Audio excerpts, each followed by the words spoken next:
In today's video, I'm going to teach you how to stop Hostinger auto-renewal. If you want to make sure your hosting plan does not renew automatically, this process is very simple and only takes a minute once you are inside your account. Before you begin, keep in mind that turning off auto-renewal does not cancel your current plan right away. It simply means that when the subscription period ends, it will not renew automatically, so you stay in control of future charges. To get started, open your Hostinger account and sign in. Make sure you are logged into the correct account where your active hosting subscription is managed. Once you are inside the dashboard, take a moment to look at the top area of the screen and find your profile section. This is usually where your account settings and billing options are grouped together. Click on your profile to open the account menu. From there, select Billing. This is the section where Hostinger keeps your payment details, invoices, and subscription settings.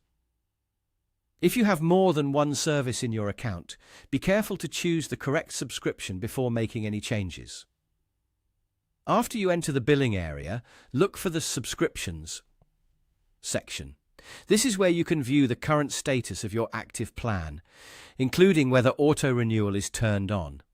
Find the subscription you want to update, and then simply toggle off the auto-renewal option.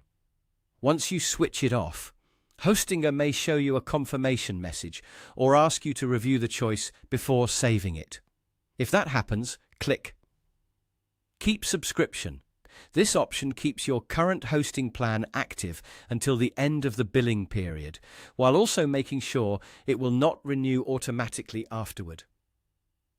That is an important detail, because you are not deleting the subscription right now, you are only stopping future automatic renewal. After that, it is a good idea to double-check that the setting has updated correctly. Look again at the subscription status and confirm that auto-renewal is now disabled. If you want extra peace of mind, you can also review any confirmation message shown on the screen. And that's it. Your Hostinger subscription will remain active for the rest of the time you already paid for, but it will no longer renew on its own. This is a helpful setting if you want more control over billing or if you are planning to decide later whether to continue the service.